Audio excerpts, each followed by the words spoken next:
Jumpa lagi dengan saya di channel Medispan.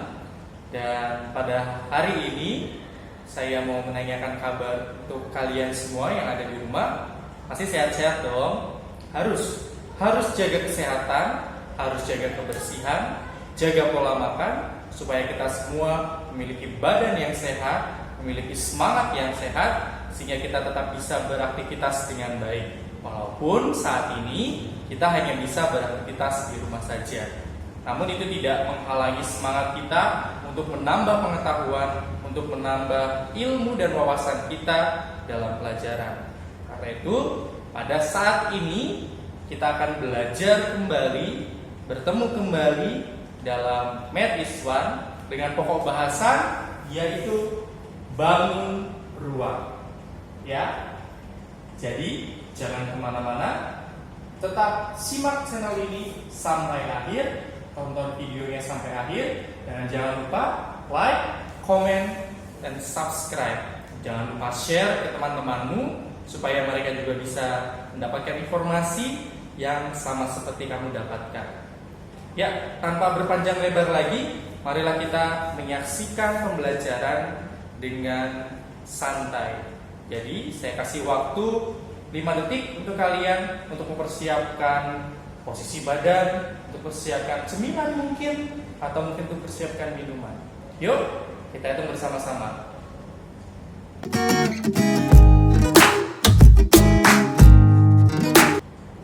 Oke, sudah siap? Mari kita simak bersama-sama. Bangun ruang.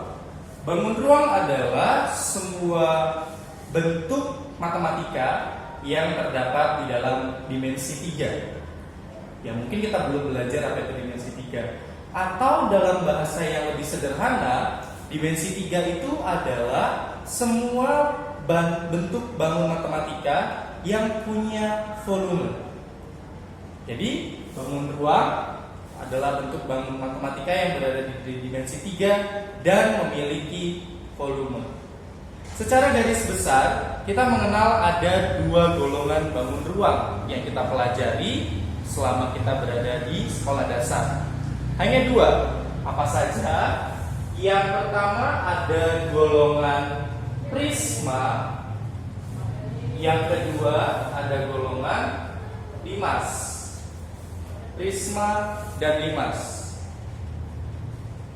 Prisma adalah bangun ruang yang sisi alas dan sisi tutup memiliki bentuk dan ukuran yang sama. Apa ulangi? Prisma adalah bangun ruang yang memiliki sisi alas dan sisi tutup dengan bentuk dan ukuran yang sama. Jadi kalau bawahnya bentuknya segitiga, atasnya juga harus segitiga, dan pastinya ukurannya juga harus sama. Sedangkan limas adalah bangun ruang yang bawahnya bebas bentuk bangun apa saja, tapi atasnya mengerucut di satu titik. Saya ulangi, limas adalah bangun ruang yang alasnya berbentuk sembarang bangun, sedangkan tutupnya itu mengerucut di satu titik. Sudah mulai terbayang ya, mana saja yang termasuk prisma, mana saja yang termasuk limas. Apa saja? Coba kita data satu persatu. Yang termasuk prisma adalah benar sekali kubus, temannya kubus ada balok, ya benar. Kemudian ada apa? Kemudian ada prisma segitiga, benar.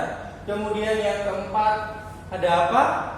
Yang keempat ada tabung, benar sekali. Kubus, alas berbentuk persegi, tinggi berbentuk persegi, sama ukurannya.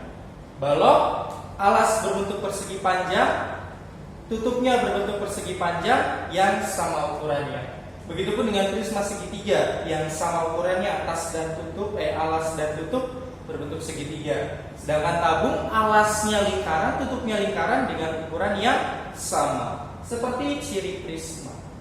Selanjutnya tentang limas. Ada yang sudah bisa menebak?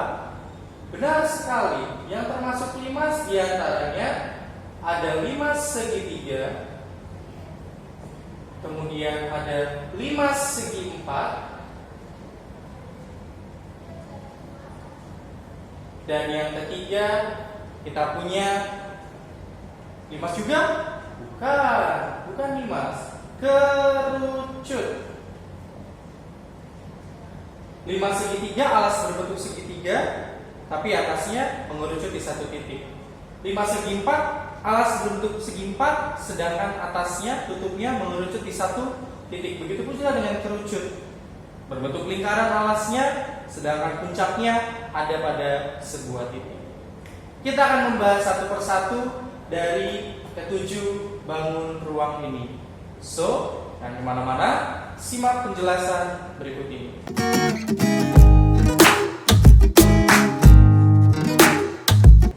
Baik, kita akan membahas bangun ruang yang pertama dan yang kedua, yaitu kubus dan balok.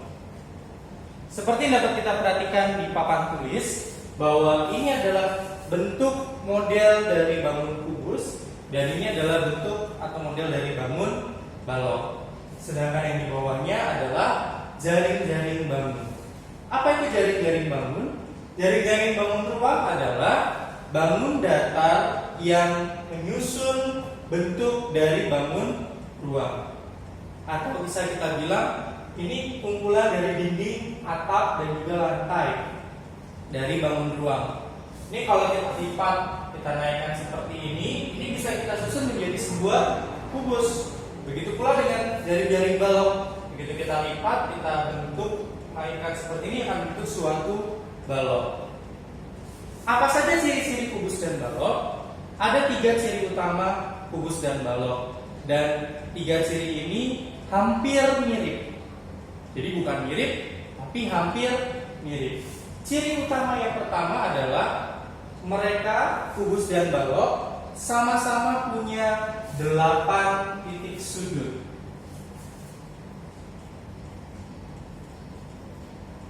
Kubus punya 8 titik sudut, balok juga punya 8 titik sudut.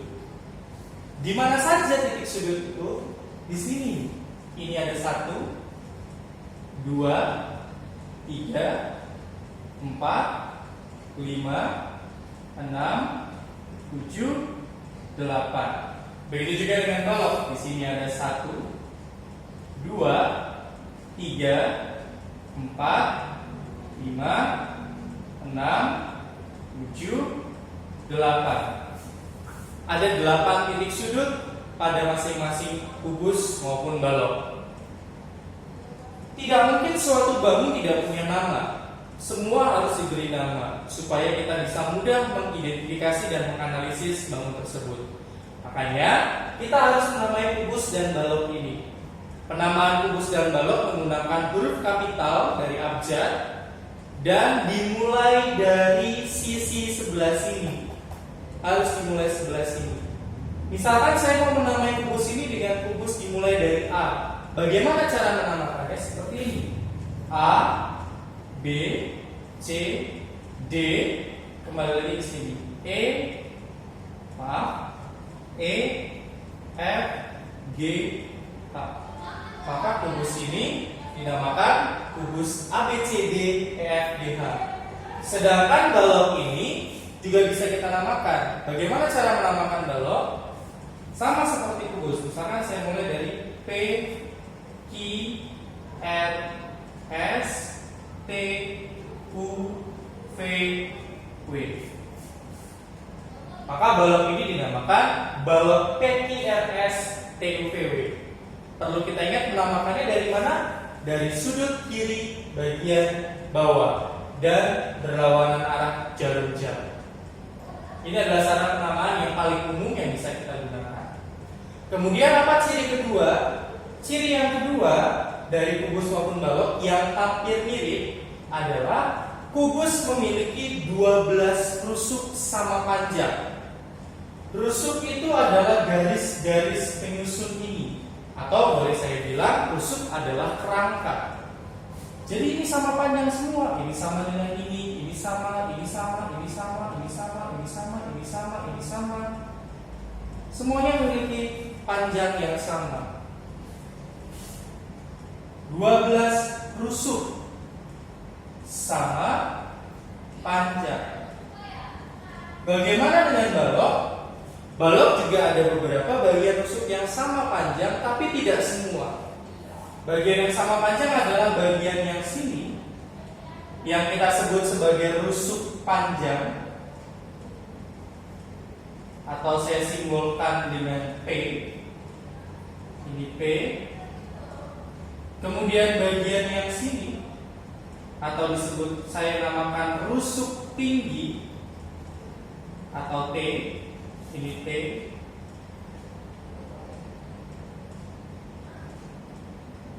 Biar sama, giniin aja ya, double garisnya. Kemudian rusuk yang ini,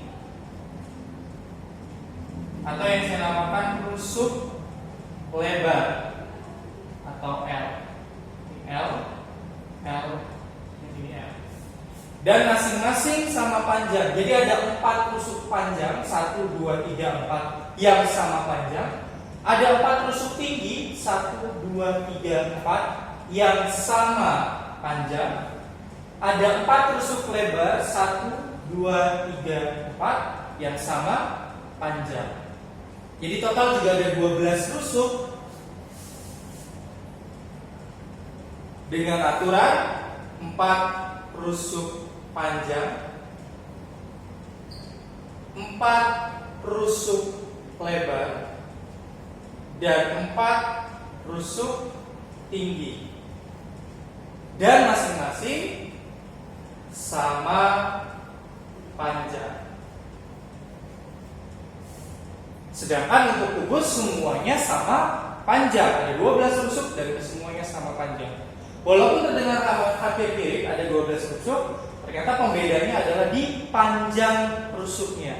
Kubus semua panjangnya sama, sedangkan balok ada yang sama, tapi ada 3 bagian, yaitu rusuk panjang, rusuk lebar, dan rusuk tinggi, yang masing-masing sama panjang. Kemudian ciri yang ketiga. Ciri yang ketiga adalah kita bisa lihat dari jaring-jaringnya.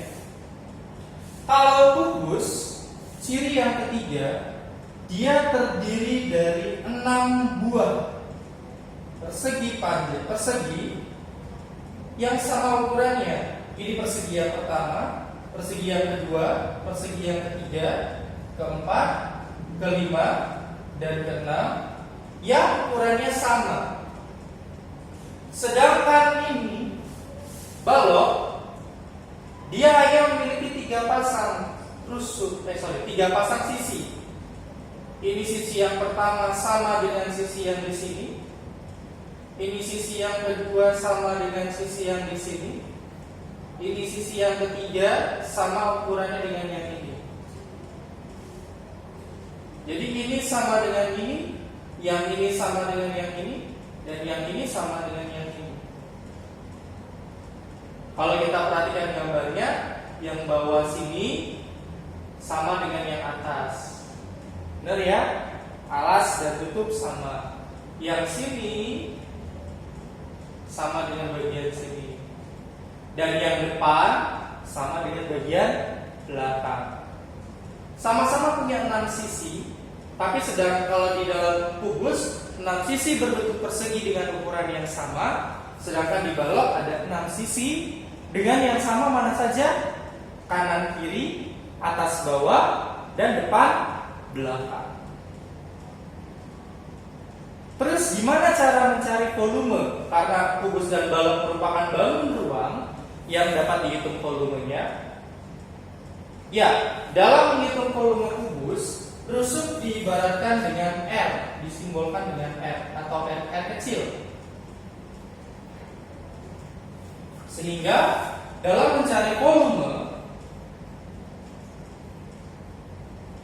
rumus yang digunakan adalah P-nya harus dalam bentuk P besar ya. R kali R kali R atau R pangkat 3. Sedangkan untuk luas permukaan kita menggunakan rumus luas permukaan lambangnya apa? L P, luas permukaan yang indeks P, 6 dikali R atau 6 dikali R pangkat 2. Ada terus. Sedangkan kalau balok, volume balok dihitung dengan